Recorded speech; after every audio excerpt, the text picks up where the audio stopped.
Assalamualaikum warahmatullahi wabarakatuh. Bismillah, alhamdulillah, salawat, salam, segala puja dan puji, sembah, sujud, taat, setia, tunduk dan patuh kita persembahkan hanya bagi Allah, penguasa, pengatur jagat raya alam semesta. Salawat berbahagia salam, semoga terlimpah curah kepada buah mana Siti Aminah, pemimpin Mekah, penguasa Madinah. Beliau adalah laula dahara aqrabu ayyuhi qalbi, jauh di mata namun akan selalu dekat di hati. Sauki ilaika la yusallu bi bayani, kerinduanku kepadamu ya Rasul takkan pernah tergantikan dengan kata-kata. Beliau adalah habibana wa nabiyana karim, Kanjeng Nabi Muhammad sallallahu alaihi wasallam. Baik anak-anakku yang Bapak cintai dan yang Bapak banggakan, alhamdulillah pada kesempatan kali ini kita masih bisa bertatap muka, berwajah dalam pembelajaran PAI dan budi pekerti. Sebelum kita mulai dalam pembelajaran, mari sama-sama kita mengajahkan kedua belah telapak tangan kita bersihkan hati kita seraya berdoa kepada Allah Subhanahu wa taala. Mari sama-sama kita berdoa dengan khusyuk dan tawadhu.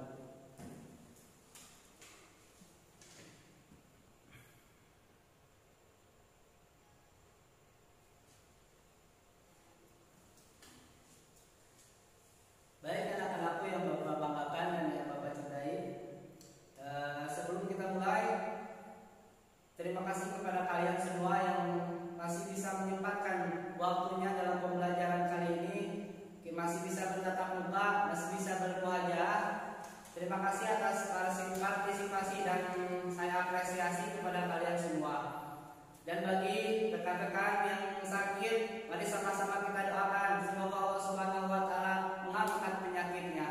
Dan bagi rekan-rekan kita yang berhalangan hadir atau izin, semoga Allah permudah segala urusannya. Amin ya Allah ya rabbal alamin.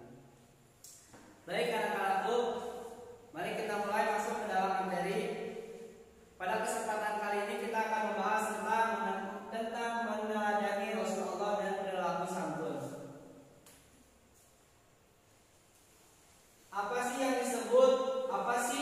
Siapa sih itu Rasulullah? Rasulullah adalah seorang manusia yang diberi wahyu yang disyariatkan oleh Allah Subhanahu wa taala untuk disampaikan kepada umatnya. Rasul mempunyai arti utusan, persamaan antara nabi dan rasul sama-sama diutus oleh Allah Subhanahu wa taala untuk umatnya. Mereka adalah manusia pilihan Allah yang diangkat sebagai utusan yang diberi wahyu dengan membawa syariat yang baru. Kita masuk ke dalam slide baru tentang dalil. Dalil di dalam hadis Muslim dijelaskan bahwa antumina billahi wa malaikatihi wa kutubihi wa rusulihi wa yaumil akhiri wa tu'mina bil qadari khairihi wa syarrihi. Yang artinya engkau beriman kepada Allah, malaikat-malaikatnya, kitab-kitabnya, rasul-rasulnya, hari akhir, dan engkau beriman kepada takdir yang baik maupun yang buruk. Itu adalah dalil dari hadis Bukhari nomor 9. Dari hadis ini kita simpulkan bahwa beriman kepada malaikat ialah urutan keempat. Yang pertama beriman kepada Allah, yang kedua beriman kepada malaikat, yang kedua beriman kepada kitab, yang keempat beriman kepada rasul, yang kelima beriman kepada hari kiamat, dan yang keenam beriman kepada pada dan pada. Lalu di dalam Al-Quran dijelaskan di dalam Quran surat An-Nisa ayat 136, di situ menjelaskan tentang beriman kepada rasul-rasul Allah. Baik rekan-rekan sekalian, kita masuk ke dalam slide baru, yakni sifat wajib bagi rasul. Sifat wajib bagi rasul itu ada 4. Yang pertama siddiq, yang kedua tabligh, amanah, dan fatanah. Kita bahas yang pertama siddiq. Siddiq itu artinya benar. Mustahil bahwa Rasul ini memiliki sifat bohong, karena Rasul ini pasti mempunyai sifat benar, yang artinya segala yang disampaikan oleh Allah Subhanahu wa taala akan disampaikan kembali kepada umatnya tanpa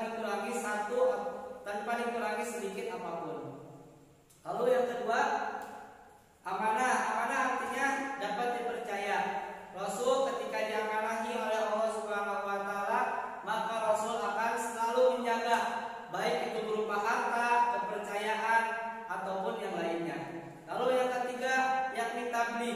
Tabligh artinya menyampaikan. Menyampaikan apa? Menyampaikan apa yang diberikan atau apa yang diperintahkan oleh Allah Subhanahu wa taala kepada umatnya. Lalu yang keempat yakni fatana. Fatana artinya adalah cerdas. Lanjut kepada slide yang selanjutnya mengenai sifat mustahil bagi Rasul. Sifat mustahil bagi Rasul tentu saja ada 4. Yang pertama khidib, yang kedua khianat, yang ketiga hikmat, dan yang keempat balada. Yang pertama khidib, mustahil Rasul memiliki sifat khidib yakni berdusta. Lalu yang kedua khidman. Khidman adalah menyembunyikan wahyu. Yang ketiga khianat, yakni Rasul tidak mungkin berkhianat terhadap apa yang telah diamanahkan kepadanya. Yang keempat yakni balada ataupun bodoh. Lalu ada yang bertanya, pada saat zaman Nabi ada yang mengatakan bahwa Nabi ini adalah ummi. Ummi ini adalah tidak bisa membaca dan tidak bisa menulis. Apa yang dimaksud ummi dalam sifat Rasul? Ummi yang disebut dalam sifat Rasul ialah Nabi itu tidak pernah membaca surat ataupun tidak pernah membaca kitab-kitab sebelumnya selain dari Al-Quran. Dan yang kedua, Rasul tidak bisa menulis.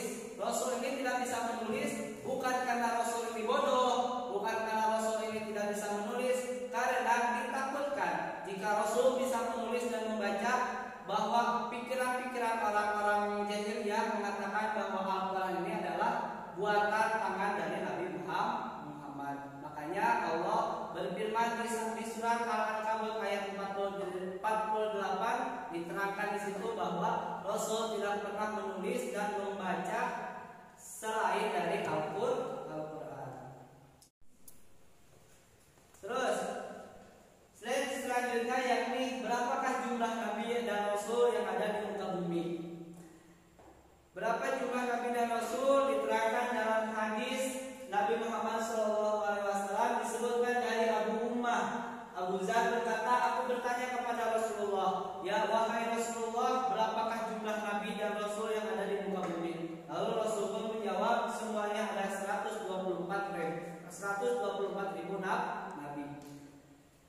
Dari 124 ribu Nabi ini dibagi menjadi 313 yang menjadi Rasul ataupun diseleksi yang menjadi Rasul. Dari 313 diseleksi lagi menjadi 25 Nabi. Dan 25 Nabi inilah yang wajib diketahui oleh umat manusia atau umat Islam di seluruh dunia. Dari 25 Nabi ini Allah menjadikan 5 Nabi ulul azmi atau 5 Nabi ulul azmi. Dari kelima Nabi ulul azmi ini Allah mengangkat satu Nabi yakni pemimpin dari seluruh alam dunia yakni Nabi Muhammad Sallallahu Alaihi Wasallam. Dari rekan-rekan semua ada yang bertanya apa yang disebut dengan mukjizat dan apa yang disebut dengan karamah. Mukjizat ialah kelebihan yang diberikan oleh Allah kepada Nabi, hanya kepada Nabi dan Rasul. Kelebihan apa? Kelebihan untuk melemahkan. Dari ke-25 Nabi ini banyak sekali mukjizat yang Allah berikan. Salah satunya dari mukjizat Nabi Ismail yang tidak bisa disembelih, mukjizat Nabi Ibrahim yang tidak mempan dibakar, mukjizat Nabi Sulaiman yang bisa berbicara dengan hewan. Bahkan Nabi kita pun punya mukjizat. Banyak sekali mukjizat yang diberikan oleh Allah Subhanahu wa taala kepada Nabi Muhammad. Salah satunya Nabi bisa membelah bulan. Nabi bisa melakukan Isra dan Mi'raj secara langsung dalam satu malam. Lalu mukjizat selanjutnya yakni Al-Quran. Lalu yang mukjizat selanjutnya yakni sama seperti mukjizat yang lainnya, dapat membelah bulan, dapat membelah lautan. Ya. Terus apa yang disebut dengan karomah? Karomah adalah kelebihan yang Allah berikan hanya untuk orang-orang yang soleh, seperti kepada para wali ataupun kepada para kiai yang telah Allah cintai. Maksud yang Allah cintai adalah yang selalu beribadah dengan ikhlas. Itulah perbedaan dari mukjizat dan karomah. Lalu apa yang disebut dengan syafaat?